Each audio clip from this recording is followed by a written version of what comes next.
Hello, hello. Welcome on into another episode of the Whiskey Crusaders. I'm Will. I'm Sarah. And I'm Matt. Today we're going to be discussing Old Overholt, which is one of the oldest distilleries, continuously run distilleries that we know of in America. Matt? Old Overholt, this is actually a really exciting history. The start of it was by Henry Overholt, which he is basically one of the founding fathers. He's important, but his son, really Abraham, who's the lovely gentleman there on the bottle for you, scowling at everyone, basically turned it into the distillery, not so much that we know today, because currently today is owned by Beam Suntory, but back in the day, they took a covered wagon 6 months over from Bucks County, Pennsylvania, over to the western part of Pennsylvania. It was basically territory land at that point in time. There's nothing out there. At a 263-acre farm, and they were growing rye. And so they decided, hey, we got all this rye. What the hell are we going to do? Let's make whiskey. And they were Mennonites, which not really a drinking community last time I checked. Mm-hmm. Highly frowned upon, but he was a screwy little man, so he said, screw everybody, I'm making whiskey. So they have Monongahela River, which is the type of rye that it is, and it's a spicier rye.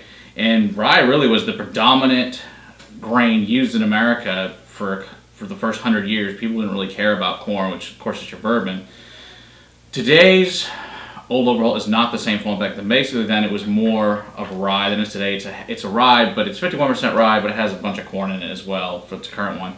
So one of the coolest things about Old Overholt is that basically he ran through time with it, and then when he died, who ended up taking over was his grandson, which was a Frick. And then he also took on two other partners, and one of them has to be Andrew Mellon, who was the Secretary of the Treasury. So magically, when one of the owners is, you stay open during Prohibition, get a medicinal license. So he sold it off because the anti-whiskey took over, and they basically made Mellon sell it off. So he eventually overturned it to a non-family membership at that point in time when Frick died. And so then rye kind of died. World War II was turned into an industrial plant. And then after nobody really drank, they went to vodkas. In the 70s, it was one of the few national brands still selling rye, but didn't care. Then eventually it went away, and they didn't really know who distilled it for a while. It kind of was on the shelf, and it was kind of a mystery. No one can really tell us who it is. And then it was sold to B.M. Suntory in 1987. But some of the really neat people that actually drank this at one time was Doc Holliday, Johnny Ringo, John Kennedy, Ulysses S. Grant, and Dulles, who's the airport in Washington, D.C., was the Secretary of State. This is some of the famous listeners. So let's get into the nosing and tasting of one of the coolest whiskeys in America. Yeah, sounds like it. On the nose, medium, powerful intensity. Slight it smells pickle. young, new oak. I get some apple. It's sweet. I get the typical slight pickle. Yeah, rye I get note. black pepper and anise. I get mint and dill. I can get behind the mint. Yeah, I get anise, mint, dill, floral, cinnamon, pine, a little paper, vegetation. But the weird thing is bubble gum on it. So this like old bubble gum. Okay. I can get behind bubblegum. I was surprised to find lemon behind the grass and the mulch. Got some of your typical sweet notes as like the caramel. Mm-hmm. They're not as overpowering. Yeah, and the best part is this is a $15 whiskey. I mean, and it really comes through, and it's 80 proof. It's 3 years old. It's a really nice whiskey for the money.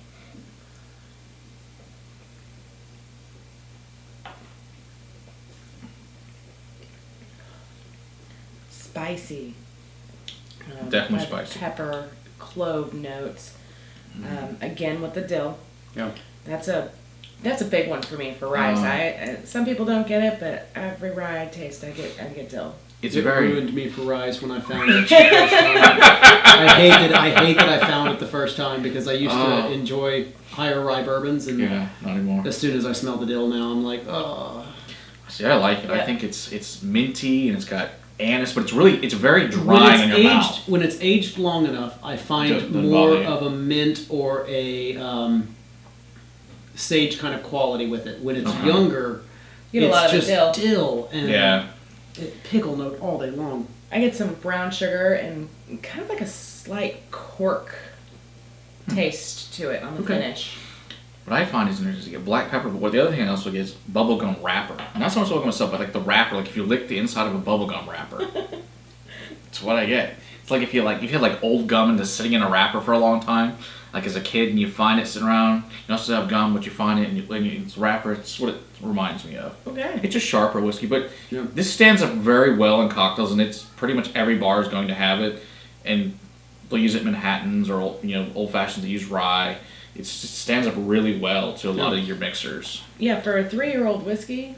Yeah, for $15. For $15, can't beat it. It's great whiskey for $15. Yeah, that could easily be the staple of rye. Mm-hmm. And pretty much is. Yeah. Really, yeah.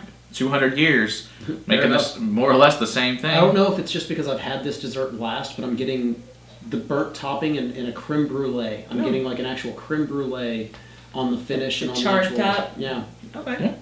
Taste of this whiskey. It's good. It's good. Get behind that. Good stuff. Yeah, it's pretty good. All right.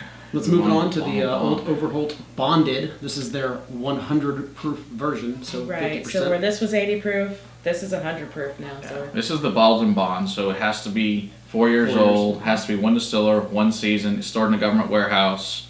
And it's from the Bottled and Bond Act of 1897. So let's see what the difference is. A lot more intensity on the nose. I get that mint that you were talking about. It's less dill, it's more of a mint. More mint. Yeah. Yes. I'm still picking up the dill. It's just slightly though. It's more of an overpowering anise for me, and then you do, but also it's more floral and bready and flour. Like if you just open up a sack of flour and stuck your face in it. Mm-hmm. I get fruity and sweet. Slight caramel. Apricot. Mm. But you can definitely get the fruitiness, higher proof on the nose as well.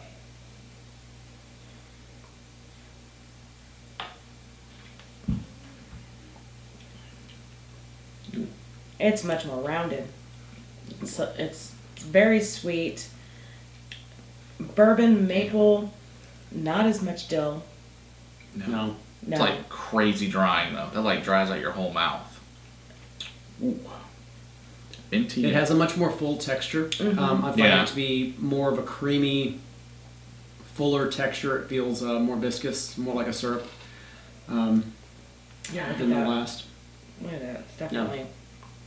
Yeah, I get all the salt and pepper.